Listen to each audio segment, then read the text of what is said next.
सम्पूर्ण दर्शक महानुभावहरुमा नमस्कार। एसटी खबर अनलाइन टिभी हेरेर बसिरहनुभएका तपाई तमाम सम्पूर्ण दर्शकहरुलाई म कार्यक्रम सञ्चालक रामसिंह धामीको तर्फबाट हार्दिक स्वागत गर्न चाहन्छौं।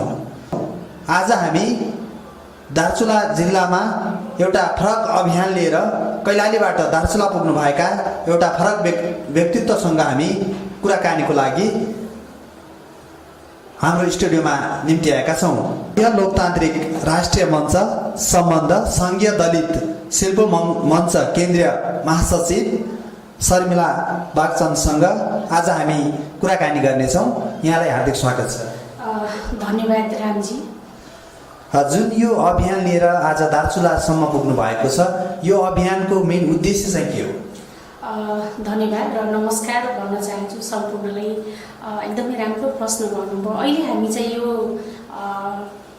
दार्चुला कैलालीबाट यहाँ दार्चुलामा आउनको मेन उद्देश्य के हो भने जुन यो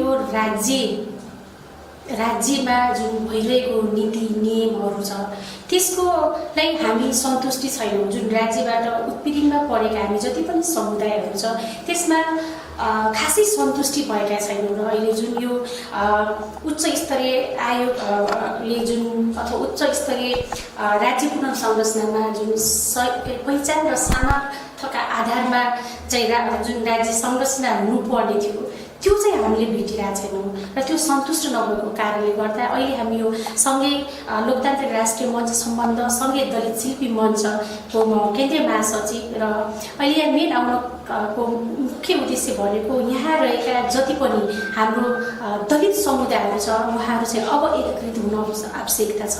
किनभने दलितहरूले जति पनि पञ्चायत कालदेखि अहिले यो लोकतान्त्रिक गणतन्त्र अवस्थामा आइपुग्दासम्म पनि थुप्रै किसिमका योगदानहरू गर्नुभएको छ। जब यो देशमा जब यो नेपालमा परिवर्तनका कुराहरू आउँछन् त्यहाँ दलितहरूको आहुति दिएको छ, दलितहरूले बलिदान दिएका छन्, अहोरात्र खटेका छन्, लागेका छन्। तर अहिले 21औं शताब्दीमा आएर हेर्दा पनि दलित शिल्पी समुदायको अवस्था भनेको म त भन्छु जिउका त्यो छ। अहिले भर्खर पनि मैले एउटा न्युजमा हेरेँ, नवलपुरको एकजना दलित समुदायको मान्छेले 5-7 लाख रुपियाँ खर्च गरेर एउटा हाइवे रोडमा पसल थाप्नु भएको रहेछ। र उहाँ दलित भन्ने शब्द दलित भन्ने थाहा पाएपछि अहिले उहाँलाई चाहिँ जति सक्दो चाँडै हुन्छ तपाईँ चाहिँ यो होटल अथवा मेरो घर चाहिँ खाली गर्नुहोस् भनेर त्यस्तो किसिमको थुप्रै हामीसँग उदाहरणहरू छन्। म कति दिउँ उदाहरणको लागि अहिले अजित मिजार भन्ने भाइ हुनुहुन्थ्यो जो चाहिँ अहिले पनि अन्तर्जातीय विवाह गरेकै कारण उहाँको शव काठमाडौँको शैक्षिक अस्पतालमा शिक्षण अस्पतालमा 3 वर्ष भयो उहाँको लास अहिले पनि उठाइएको छैन। त्यसकारण अब यो जुन जातीय विभेद त आफ्नो ठाउँमा छ, यतिले मात्र हामी जातीय विभेद एउटा साँच्चै भन्नुपर्ने बेला कुकुरभन्दा तल्लो स्तरमा जुन भएका रहेको छ। यो राज्यले दलित समुदायलाई शिल्पी समुदायलाई दलित शिल्पी समुदाय त्यसरी हेरेको छ र अब हामी चाहिँ झुर्मुनाउनु पर्छ र अबको उद्देश्य भनेको हामीलाई जुन राज्यले परापूर्वको कालदेखि अहिलेसम्म जुन शोषणमा उत्पीडनमा जुन पारेको छ त्यसको सावासहित अब हामीलाई पनि राज्य चाहिन्छ है। अब हामीलाई पनि गैर भौगोलिक राज्य चाहिन्छ भन्ने अभियानमा चाहिँ हामी लागि परेका छौँ। अब यो अभियान लिएर जुन दार्चुला जिल्लाको विभिन्न ठाउँमा कार्यक्रमहरू पनि गराइसक्नु भएको छ र पछिल्लो समय दार्चुला जिल्लाको स्थिति चाहिँ कस्तो पाउनु भएको छ जुन यो अभियान गरिरहँदाखेरि? यो म 1 हप्ता 10 दिन जति भयो म यो दार्चुलामा अहिले बसिरहेकी छु र थुप्रै ग्रासरुटदेखि लिएर जिल्ला लेभलका हाम्रो दलित शिल्पी समुदायसँग भेट्ने मैले सौभाग्य पाएँ र उहाँहरूको जुन भनाइ छ, जुन उहाँहरूको बुझाइ छ एकदमै सही छ। र जब मैले यो अभियान नै भनौँ हाम्रो यो संघीय दलित शिल्पी मञ्चले जुन अभियान लगेर गयौँ अब हामीलाई पनि यो साना मिसिना झिना मिसिना भन्दा पनि अब राज्यमा चाहिँ हाम्रो पनि दखल हुनु पर्यो। जुन राज्य पुनर्संरचना राज्य उच्च स्तरीय जुन यो उच्च स्तरीय राज्य पुनर्संरचनाका लागि जुन सामर्थ्य र पैसा र सामर्थ्यका आधारमा जुन 10+1 प्रान्त हुनुपर्छ भन्ने जुन अवधारणा छ त्यसैलाई लिएर हामी अगाडि बढेका छौँ। र यहाँ दार्चुलामा हेर्दाखेरि अस्ति मात्र म यो गाउँमा गएकी थिएँ। त्यो गाउँमा मार्मा भन्ने गाउँमा गएकी थिएँ। त्यहाँ जाँदाखेरि त्यहाँको समुदायको मान्छेहरूले जुन भन्नुभयो, जुन कुरा राख्नुभयो, म्याडम अहिले पनि हामी दुधको चिया खानबाट वञ्चित छौँ, अहिले पनि हामीले ठुलो स्वरले बोल्नबाट वञ्चित छौँ होइन। त्यो अवस्था छ। हजुर आउनुभयो र जुन हजुरले कुरा राख्नुभयो, अब हामी पनि शोषित होइन, अब हामी पनि शासित भएर चाहिँ अगाडि बढ्नुपर्छ भन्ने छ र आउनुभयो र हामी एकदम उत्साहपूर्वक हामी चाहिँ एकजुट हुनेछौँ भन्ने कुरा जुन राख्नुभयो एकदमै राम्रो कुरा राख्नुभएको छ। मैले अलिकति जिल्ला स्तरमा कुरा गर्न चाहेँ। जस्तो जिल्लामा पनि थुप्रै जस्तो विभिन्न पार्टीको मान्छेहरूसँग, दलित शिल्पीहरूसँग पनि भेटेँ र जुन जनप्रतिनिधिहरूसँग पनि मैले भेट्दाखेरि उहाँहरूको पनि थुप्रो भित्र पीडा लुकेको महसुस गरेँ। उदाहरणको लागि म नाम लिन चाहन्न, नेपाली काङ्ग्रेसको एकजना जनप्रतिनिधि हुनुहुन्छ। उहाँले भन्नुभयो, म्याडम 20 वर्ष जति भयो हामी यो राजनीतिक क्षेत्रमा लागेको, बल्ल बल्ल आएर एउटा जनप्रतिनिधि वडा सदस्यको रूपमा हामीले काम गर्न पायौँ। तर त्यहाँ पनि विभेद छ भने जनप्रतिनिधि जो साँच्चीकै दलित समुदायले उत्थान गर्छ भनेर चुनिएर पठाएको जनप्रतिनिधिबाट जनप्रतिनिधिहरूलाई पनि विभेद भएको अवस्था छ भने हामी कल्पना गर्न सक्छौँ कि आम जनताहरूलाई यो देशले, यो राज्यले कसरी हेरेको होला होइन। त्यसकारण पनि अब अहिले जुन हाम्रो अहिले विशेष गरेर अहिले के अरे नेपाल आज असोज 3 गते होइन धेरै जसो चाहिँ दिवस मनाउनु पर्छ भनेर राज्यले जबरजस्ती उर्जी जारी गरेको अवस्था छ। के त्यो राज्यले दबाब दिएर अथवा राज्यले अब ल है तिमी यो संविधान दिवस मनाऊ भनेर उर्जी जारी गर्न आवश्यक थिएन? किन आवश्यक थिएन भने जब यो देशका आम जनताहरू, उत्पीडनमा रहेका समग्र जनताहरूको आत्मसम्मान साथ सबैको हक सुनिश्चित हुने किसिमले कार्यान्वयन भइन्थ्यो।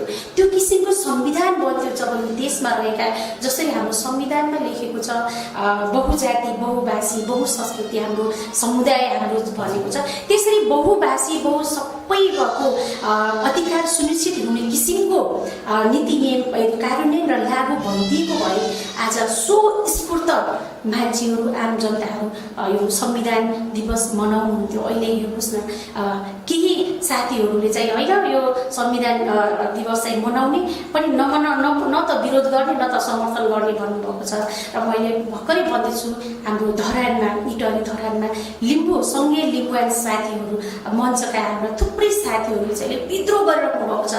हजारौँ लाखौँको जनसङ्ख्यामा उहाँहरू चाहिँ अहिले आन्दोलित हुनुभएको छ। र यो आजको यो असोज 3 लाई हामी कालो दिवसको रूपमा मनाउँदैछौँ भनेर लागिरहनुपर्छ। र हाम्रो सँगै दलित शिल्पी मञ्चको पनि पूर्ण सहमत छौँ।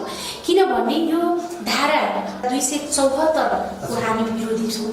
किनभने विश्वको नीति अनुसार के छ भन्दा यो राज्य पुनर्संरचनाका जुन कुराहरू छन्, जुन अहिले प्रान्तीय 7 प्रान्तको कुराहरू छन् होइन, त्यसमा के लेखेको छ भने अब थप किसिमको प्रान्तहरू यदि जोड्न चाह्यो, थप्न चाह्यो भने चाहिँ के अरे 2/3 7 प्रदेश र केन्द्रबाट 2/3 बहुमत हुनुपर्छ अनि मात्र चाहिँ थप प्रान्त हुन सक्छ। यस्तो पनि हुन्छ जब विश्वलाई हेर्ने हो भने त्यहाँ चाहिँ केन्द्रीय स्तरबाट नै चाहिँ केन्द्रीय प्रशासनबाट 2/3 बाट हुनुपर्छ भन्ने छ भने हामीलाई चाहिँ त्यो पनि हुन्छ यहाँनिर। अहिले हाम्रो मेन अभियान भनेको जस्तो अहिले खसान र म आर्यलाई जोड्न चाहन्छु। खस र आर्य भनेको एउटै समुदाय हो भनेर जोडिदियो होइन, भनिदियो। र अब खस भनेको 18% र आर्य भनेको जम्मा 12%। अहिले मैले यहाँलाई प्रदेश नम्बर 7 कै कुरा गर्न चाहेँ। र खस र आर्यलाई 12 र 18% गर्दाखेरि 13 जना चाहिँ तपाईँको समानुपात के अरे 13 जना चाहिँ सांसद जान पाउने भयो। अब जुन 18% खस हुनुहुन्छ उहाँहरू जम्मा 1 जना सांसद हुनुभयो, बाँकी 12 का 12 आर्यबाट हुनुभयो। कि यो न्यायपूर्ण छ छैन नि। त्यसकारण हामीले अहिले सहकार्य गर्दैछौँ। अहिले पूर्वदेखि मेचीसम्मका जति पनि हामी उत्पीडनमा रहेका समुदायहरू छौँ, जातिहरू छौँ, हामी एकजुटकोमा उभिएर के आवाज गरिरहेका छौँ भने पहिचानको आधारमा, सामर्थ्यको आधारमा 10+1 प्रान्त अब हामीलाई चाहिन्छ। र 10 प्रान्त भनेको जस्तो सबै लिम्बुवान होइन, मगरा, थरुवार, हजुरको यो के भन्छ नेवा होइन, तामाङ सालिङ, खसान र +1 भनेको गैर भौगोलिक राज्य जुन दलित भनेर यो संविधानले अथवा यो राज्यले जुन तल्लो मान्छेभन्दा पनि तल्लो स्तरमा हेरेको छ, उनीहरूलाई पनि अब राज्य चाहियो। र 10+1 भनेको गैर भौगोलिक राज्य भनेर हामी यसरी हिँडिरहेका छौँ। र अहिले पनि हामी सहकार्य गर्दैछौँ। अस्ति भर्खर पनि हामीले टिकापुरमा थरुरहरूलाई थुप्रै जुन कार्यक्रम सद्भाव शान्तिपूर्णमयमा उहाँले जुन राष्ट्रिय एउटा आम भेला गर्नुभयो, त्यसमा पनि हामीले सहमति जनाएका छौँ। जस्तै अहिले हेर्नुहोस् न हाम्रो नेपालमाको अवस्था जस्तो थारूहरूले हामीलाई पनि यो थरोट भन्यो, कैलाली कञ्चनपुर र भागे बर्दिया हाम्रो मुटु हो, हाम्रो थलो हो, यहाँ हामीलाई थरोट हुनुपर्छ भनेर भन्नुभयो। अब कस्तो गरियो भने 13% दलित शिल्पी है, म 13% भन्नु समग्र रूपमा, र प्रदेश नम्बर 7 मा हेर्नु पर्दाखेरि 7.29% चाहिँ तपाईँको दलित शिल्पी छ र 17.29% दलित शिल्पी छ भने 17.21% थारूहरू छन्। अब त्यसरी उहाँले जुन यो भूमि भनेको हाम्रो भनेर टुक्राइयो कसरी त भन्दाखेरि बाँकी बर्दियालाई थारूहरूलाई अलग गरियो, त्यहाँ सीमाङ्कन अलग गरियो र कैलालीकालाई अलग गर्यो, जसका कारणले त्यहाँ दलित समुदायको बाहुल्यता बढी भयो, थारूहरूको कम भयो। भनाइको मतलब यो जुन रणनीति छ त्यो रणनीति एकदमै नराम्रो भएको छ। यो देशका नागरिकमा दलितमै फर्किन चाहिए। यो दलित समुदायहरूले अहिले पनि यो देश चाहिँ हाम्रो भयो, यो देश मरुन्डासम्म 5 लाख वर्षसम्म हाम्रो हुनेछ, तर यो राज्य चाहिँ हाम्रो हो त भनेर धेरै ठुलो प्रश्न गर्नुपर्ने अवस्था। अब जुन यो राज्यले चाहिँ नेपालको संविधान 72 जारी भए पश्चात जुन विभिन्न नेपाल सरकारले जुन 3वटा तहलाई चाहिँ विभाजन गरेको छ, 3वटा तहलाई विभाजन गरिरहँदाखेरि हरेक नागरिकलाई समेट्ने गरेर जुन नेपालको संविधान 2072 ले चाहिँ जनप्रतिनिधिको जुन तरिकाबाट हेर्ने भने पछाडि एउटा वडा सदस्य अनि महिला सदस्य, दलित सदस्य दिने जुन एउटा त्यो प्रावधान पनि जुन अवलम्बन गरेको छ, त्यो चाहिँ कस्तो लाग्यो तपाईँलाई? जुन दलितले मात्रै एउटा सदस्य मात्रै पाउने, अन्य नपाउने भन्ने छ कि अथवा के कस्तो लाग्यो? जुन नेपालको संविधानले जुन पारित गरेको जो यो संविधानमा उल्लेख गरेको छ, त्यो नीति चाहिँ कस्तो लाग्यो? यो नीति कस्तो भने एउटा भनाइ छ नि, हात्तीको देखाउने दान र लुकाउने दान हुन्छ। त्यो देखाउने दान मात्र गरियो कि होइन।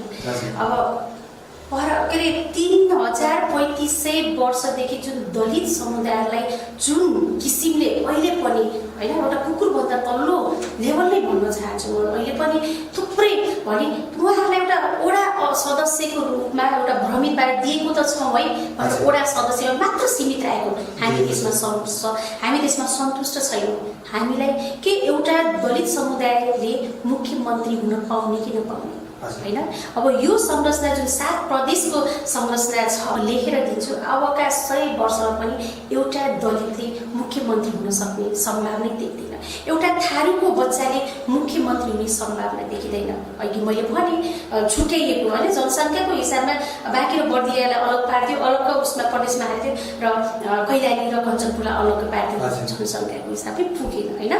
अनि मधेसतिर हेर्नुहोस् होइन, मधेसमा पूर्ण रूपले त नभनौँ, अपूर्ण रूपमा उहाँ चाहिँ कुनै पनि अबका चुनावहरूमा अबका कुनै पनि उहाँको जुन आन्दोलन दृढ रूपमा आन्दोलित हुनुभयो, त्यसपछि कुनै नै जुनसुकै पार्टीको भए पनि त्यहाँको मुख्यमन्त्री भनेको अवश्य मधेसी के अरे हाम्रो तराई प्रदेशका मधेसी हाम्रा जनसमुदायहरू हुनुहुन्छ।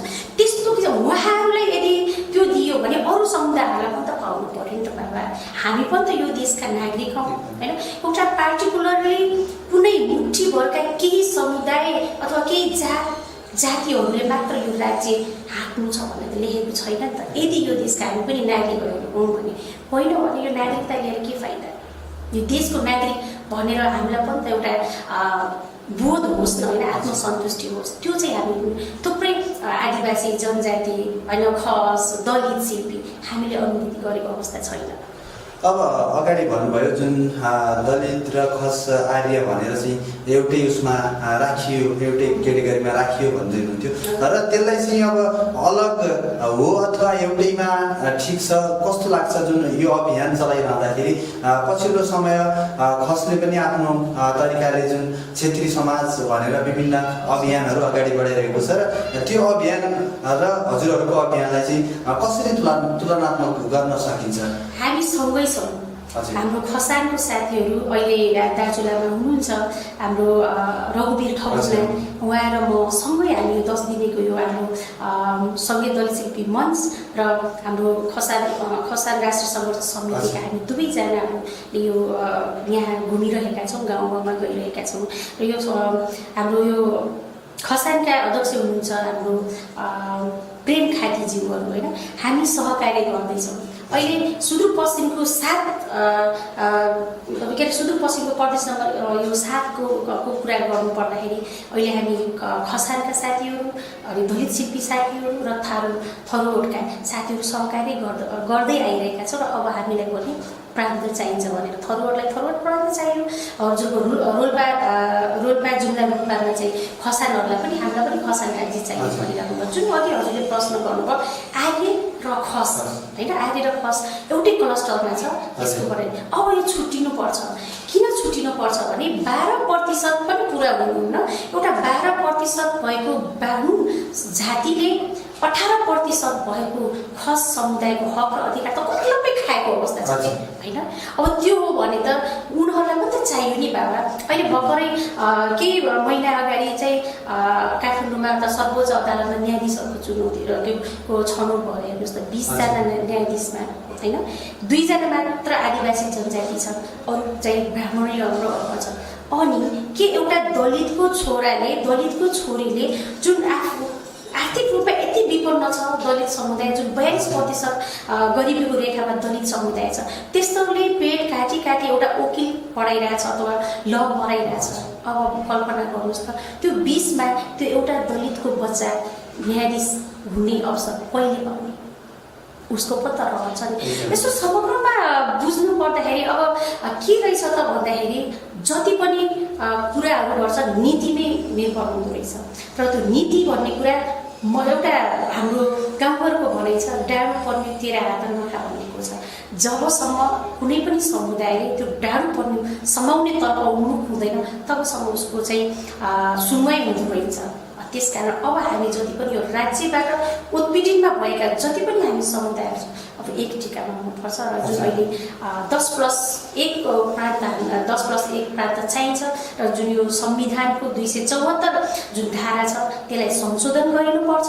र जुन 7 प्रान्त छ हामीले त्यो 7 प्रान्तलाई भत्काउनुहोस् भन्ने हामी पक्षमा छैन, तर 7 प्रान्त नभएर पहिचान र सामर्थ्यका आधारमा हामीलाई पनि 10+1 प्रान्त हुनु पर्यो, ताकि एउटा दलितको छोरा अथवा दलितको छोरी पनि मुख्यमन्त्री हुन पाउनु पर्यो। सबै त्यही नै रहेछ त होइन। अब यसरी अगाडि बढिरहँदाखेरि जुन हजुरहरूको जुन यो अभियान छ, अभियानको सिलसिलामा दार्चुला जिल्लामा मात्रै हो कि अनि सुदूरपश्चिमका अन्य जिल्लाहरूमा पनि यो अभियान लगेर जानुभएको छ? के छ अवस्था?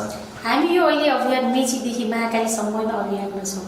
हाम्रा सुदूरपश्चिममा थुप्रै हाम्रा दलित समुदायका दलित शिल्पी समुदायका हाम्रा दाजुभाइ तथा दिदीबहिनीहरूसँग थुप्रै हामी भेटघाट गर्दैछौँ, उहाँहरूसँग अन्तर्क्रियाहरू गर्दैछौँ। र यो उसबाट उहाँहरू सबै एकजुट र जुमुराइसकेको अवस्था छ र उहाँहरूको एउटै आवाज छ, अब हामीलाई पनि प्रान्त चाहिन्छ, अब हामी पनि शोषित होइनौँ, राज चाहिँ हामीले पनि गर्नुपर्छ, शासन हामीले पनि गर्न पाउनुपर्छ भन्ने आवाज एकदमै कुनादेखि लिएर माथिल्लो लेभलसम्म उठिरहेको आवाज छ। जुन कुराले म एउटा सङ्गीत दलित शिल्पी मञ्चको केन्द्रीय महासचिव भएको हैसियतले एकदमै सेटिस्फाइड हुन्छु कि अब हाम्रो समुदायले पनि आफ्नो हक र अधिकार चाहिँ खोज्न थालिरहेको छ। अहिलेसम्म के भइरहेछ भन्नुपर्दाखेरि चाहिँ जस्तो पञ्चायती कालमा पनि पछि जुन प्रजातन्त्रको कुरा भयो होइन, त्यतिखेर परिवर्तन हुँदाखेरि दलित समुदायहरू नेपाली काङ्ग्रेस होइन, मैले अलिकति पार्टीको कुरा गर्न चाहे, नेपाली काङ्ग्रेसमा लाग्नुको एउटै तात्पर्य थियो दलित समुदायको मुक्ति हुन्छ कि भनेर, त्यो पनि हेऱ्यो। त्यसपछि एमालेलाई त कतिपय बेलामा यो चाहिँ दलितको पार्टी पनि भनिन्थ्यो। सम्पूर्ण दलित समुदायहरू चाहिँ एमालेमा समर्पित हुनुभयो र त्यहाँ पनि अहिले जयाको दिन छ र त्यसपछि पनि अझ उग्र रूपले जुन 10 वर्ष जनआन्दोलनपछि जुन माओवादी आउनुभयो, उहाँहरूले पनि दलित सर्वहारा व्यक्तिहरूकै सवालमा हामी चाहिँ उठ्छौँ, तिनीहरूकै हितका लागि हामी लाग्छौँ भनेर लाग्नुभयो। अहिले पनि त्यही अवस्था छ, दलितहरू जहाँका त्यही छन्। भनाइको मतलब के रहेछ भने यो दलित समुदायहरू जुन अहिले विभिन्न पार्टीमा लाग्नु भएको छ, मैले अझ अहिले स्मरण गरेँ यो भिजिटमा, यो अहिले म सुदूरपश्चिम पूर्वमा लगभग 1 वर्ष जति म पूर्वका दलित शिल्पीहरूसँग यो साङ्गठनिक रूपमा अगाडि बढ्दै गएर अहिले सुदूरपश्चिममा आएकी छु र सुदूरपश्चिममा पनि के अनुभूति भइरहेको छ भने जति पनि दलित शिल्पीहरू अन्य पार्टीहरूमा नेपाली काङ्ग्रेस, माओवादी, एमाले तत्कालीन होइन, त्यसपछि नेकपा के भन्छ यो नयाँ शक्ति, विवेकशील साझा पार्टीमा लाग्नुको मेन उद्देश्य भनेको हाम्रो मुक्ति हुन्छ कि भनेर र अर्को कुरा वैकल्पिक दलित समुदायको साँच्चीकै मुक्ति गर्नको लागि वैकल्पिक पार्टी अथवा वैकल्पिक मञ्च नहुँदासम्मको लागि मात्र हामी लागेका छौँ। यदि यो मञ्च सँगै लोकतान्त्रिक राष्ट्रिय मञ्च सम्बन्ध, यो सँगै दलित शिल्पी मञ्चको अवधारणा जुन चाहिँ दलितलाई पनि प्राण त चाहिन्छ भन्ने छ, यदि यो भने हामी आजको भोलिको सम्पूर्ण हामी त्यागेर हामी यसमा लाग्नेछौँ भन्ने जुन हाम्रो दलित शिल्पीहरूको मनोभाव छ, त्यसमा एकदमै गर्व पनि लागिरहेको छ। हामी खुसी छौँ र सम्भवतः जति सक्दो चाहिँ हामी सुदूरपश्चिममा सम्पूर्ण दलित समुदाय यही सँगै दलित शिल्पी मञ्चको छातामुनि अडिएको चाहिँ देख्न र सुन्न पनि पाउनुहुन्छ भन्ने मैले चाहिँ आशा गरेकी छु। यो सङ्गठन विस्तारको क्रममा जुन सुदूरपश्चिमका विभिन्न जिल्लाहरूमा पनि घुमिसक्नु भएको छ र यो मञ्चमा आबद्ध कति जनशक्ति जुन लागेको पाउनु भएको छ, साथसाथै उनीहरूको उत्साह चाहिँ कस्तो छ यो मञ्चतर्फ, जुन हजुरको जुन यो दलित शिल्पी मञ्च जुन गठन गर्ने सिलसिलामा दार्चुला पुगिराख्नु भएको छ र दार्चुला जिल्लामा विभिन्न पार्टीहरूको पछि लागेको जुन दलित थुप्रै प्रतिनिधिहरू पनि छन्, उनीहरूले चाहिँ यो मञ्चलाई कतिको साथ देलान् जस्तो लाग्छ यहाँलाई? एकदमै साथ दिनुहुन्छ। किन साथ दिनुहुन्छ भन्दाखेरि मैले अघि पनि फेरि त्यही कुरा दोहोऱ्याउनु पाएँ, हामीले अहिलेसम्म विकल्प पाएका थियौँ, साँच्चीकै दलित समुदायको उत्थान हुने विकल्प पाएका थिएनौँ। यो राष्ट्रिय यो के अरे सँगै दलित शिल्पी मञ्च भनेको दलितको नितान्त दलितको मात्र दलित शिल्पीहरूको प्रान्तको लागि लागिरहेछौँ, उनकै उत्थानको लागि रहेछौँ। त्यस कारण अहिलेसम्म हामीले उदाहरणको लागि मैले भन्न चाहे, एकजना भाइले भन्नुहुन्थ्यो कि जस्तो म नेपाली काङ्ग्रेस, एमाले अथवा माओवादी XYZ जुनसुकै पार्टीमा आबद्ध भएँ, त्यो सिद्धान्तमा बाँधिसकेपछि मैले त्यहाँ दलितको आवाज उठाउन मलाई बन्देज गरिन्छ, किनभने त्यो पार्टीको सिद्धान्त के हो त्यसमा हुन्छ। त्यही भएर थुप्रै सिद्धान्तहरू छ होइन, थुप्रै समुदाय, थुप्रै मान्छेहरूको सिद्धान्त छ अथवा आफ्नो के छ त्यसमा दबिएर रहेको छ। दलितहरूको आवाज सुन्दै त्यहाँ नभइरहेको अवस्था छ। त्यो प्रत्यक्ष हाम्रो जनप्रतिनिधिहरूले नै मलाई भनिसक्नु भएको अवस्था छ, हाम्रो आवाजै सुनिँदैन, हाम्रो कुरै राख्न सकिरहेको छैन, किनभने पार्टीले नै मुख बन्द गरिदिएको अवस्था छ।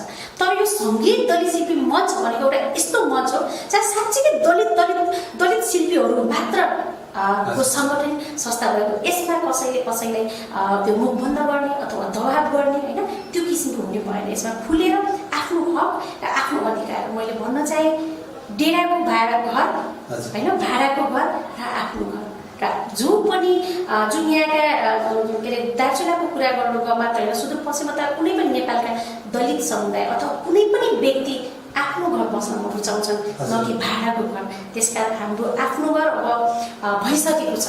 अहिलेसम्म हाम्रो आफ्नो घर नभएको कारणले, विभिन्न विकल्प नभएको कारणले विभिन्न पार्टी अथवा विभिन्न मञ्च अथवा विभिन्न उसमा लाग्नुभएको छ। अब हाम्रो सँगै दलित शिल्पी मञ्च आफ्नो घर भइदियो भने एकदमै स्वत ढिलो चाँडै धेरै जसो चाहिँ फर्किँदै हुनुहुन्छ। हामी लाग्छौँ, हाम्रो आवाज उठ्नुपर्छ, भन्नेतर्फ लाग्नु भएको छ। यो संवादमा यहाँले भन्नै छुटाउनु भएको र मैले चाहिँ सोध्न छुटाएका कुराहरू छन् भने छोटोमा राख्दा हुन्छ। जस्तो दलित समुदायहरू अब एकीकृत हुन एकदमै आवश्यकता भएको छ होइन। अहिलेको मलाई स्मरण गर्न चाहे होइन, राज्यले दलित समुदायहरूको धारा 40 को उपधारा 1 मा म जान चाहे त्यसमा के भनेको छ भने राज्यका सबै निकायहरूमा दलितहरूको समानुपातिक र समावेशी सिद्धान्तका आधारमा सहभागी हुनु पाउने छ भन्ने छ। तर अहिलेको अवस्था हेर्नुहोस् त के पनि देख्दिनँ कि म त 0.1% त्योमा केही हदमा त्यो वडा अध्यक्ष जस्तो वडा सदस्य दिएर मुखमा टाल्ने काम गरेको छ तर भएको छैन। त्यस कारणले गर्दा अब हामीले हाम्रो राज्य बनाउनु पर्छ र लाग्नुपर्छ भन्नको लागि एकजुट हुन जरुरी छ। अब राज्यले दलित समुदायको लागि विशेष नीति नियमहरू जस्तै धारा 40 को कुरा गरौँ, धारा 42 का कुरा गरौँ होइन, धारा 47 का कुरा दलितका हक अधिकारका कुराहरूमा काहीँ पनि लेख्यो, संविधानमा त लेखियो तर त्यो अनुरूप कार्यान्वयन त के त्यो जुन 3 वर्षपछि संविधान जारी भएको 3 वर्षपछि नीति नियम र कानुन बनाउने छु भन्ने कुरा चाहिँ लेखियो तर आज 5औं वर्ष हामी मनाइरहेछौँ त्यो कानुनहरू खै त बनाएको छैन नि त। उल्टो भएको आरक्षणको कुरा जोड्न चाहिँ उल्टो भएको आरक्षणलाई पनि कटौती गरेर होइन गरेर राखिदिएको छ। उल्टो जुन पहिला जुन भएका थिए जस्तो तपाईँको संविधानको धारा 40 को उपधारा 1 मा जुन लेखिएको छ दलित समुदायहरूलाई समानुपातिक र समावेशीको आधारमा सम्पूर्ण निकायमा सहभागी हुने के अधिकार छ भन्ने छ। त्यसलाई कानुन रूपमा गर्नुपर्ने 3 वर्षपछि कानुन बनाउनु पर्ने भन्ने जुन छ संविधान जारी भएको 3 वर्षपछि कानुन बनाउने भन्ने चाहिँ त्यो जहाँको त्यही छ। उल्टो के गरेको छ भनेर भन्नु भन्दाखेरि चाहिँ जस्तो दलित विकास समिति छ, वादी विकास समिति छ, त्यसलाई उल्टो खारिज गर्ने प्रक्रियामा लागेको छ। त्यसै गरेर राष्ट्रिय दलित आयोग कमसेकम एउटा त त्यो थियो। राष्ट्रिय दलित आयोगमा पनि हेर्नुहोस् न अब दलित समुदायको त्यो पदाधिकारीहरू नियुक्ति गर्ने ठाउँमा त्यसलाई पनि त्यो औचेलमा पारिएको अवस्था छ कि त्यसकारण अब चाहिँ नजुर्मुराई नहुने अवस्था छ। र अन्त्यमा म के भन्न चाहन्छु भने मेचीदेखि महाकालीसम्मका अथवा नेपालमा यो राज्यबाट उत्पीडनमा पिल्सिएका पछाडि पारेका जति पनि समुदायहरू छन् उदाहरणको लागि लिम्बूहरू होइन, तामाङहरू, हजुरको खसहरू, दलित शिल्पीहरू, नेवाहरू जति पनि छन् हामीहरू चाहिँ एक ढुक्कामा उभिसकेका छौँ र हामीले 10+1 प्रान्त अथवा हामी 11/11 भन्न रुचाउँछु। हामी 11/1 एकसाथ हिटिसकेका छौँ र अब यसलाई कसैले पनि सायद रोक्न नसक्ने अवस्था छ। अहिले पनि म फेरि भन्न चाहन्छु धरानमा थुप्रो हाम्रो सँगै लिम्बुवान मञ्च, सँगै लोकतान्त्रिक राष्ट्रिय मञ्च र सँगै लिम्बुवानका साथीहरू विद्रोह गर्दै हुनुहुन्छ। कालो दिवसको रूपमा हजारौँको भेडामा चाहिँ हजारौँको भिडमा चाहिँ उहाँहरू आन्दोलन गरिरहनु भएको छ। कालो दिवस मनाउँदै प्रत्येक सरकारी निकायमा कालो झन्डा लगाउने छौँ र हामी मर्न पनि तयार छौँ। तर अब यो धारा 274 चाहिँ संशोधन गरिनुपर्छ र त्यहाँ जुन पहिला लेखिएको थियो त्यो चाहिँ 10+1 प्रान्त पहिचान र सामर्थ्यको आधारमा चाहिँ 10+1 प्रान्त हुनुपर्छ भन्नको लागि उहाँ जोडतोडले लाग्नुभएको छ र म यहाँ भएर पनि त्यहाँ उपस्थित नहुनु मेरो सँगै दलित शिल्पी मञ्च पनि पूर्ण सहमति छौँ र आजको दिनलाई हामीले कोही पनि जनसमुदायहरू हामी चाहिँ साँच्चै भन्यो भने खुसी त्यति देखिँदैन। यदि खुसी हुन्थ्यो भने आज मैले आएर यहाँ यसरी अन्तर्वार्ता दिनुपर्ने अवस्था हुन्थ्यो। म पनि रोडमा गएर मेरो देश, मेरो नेपाल, मेरो देश, म यहाँको नागरिक भनेर हर्ष उल्लासका साथ मैले चाहिँ दिवस मनाइरहेकी हुन्थेँ। तर विडम्बना हामी खुसी छैनौँ र त्यसको विडम्बना हामी कालो दिवस भनेर मनाउन गइरहेछौँ। दार्चुलामा जुन एसटी खबरमा मलाई बोलाएर आफ्ना केही मनका कुराहरू राख्न जुन अवसर दिनुभएको यसमा म हाम्रो राम सरलाई धेरै धेरै धन्यवाद दिन्छु। हस्, नमस्कार।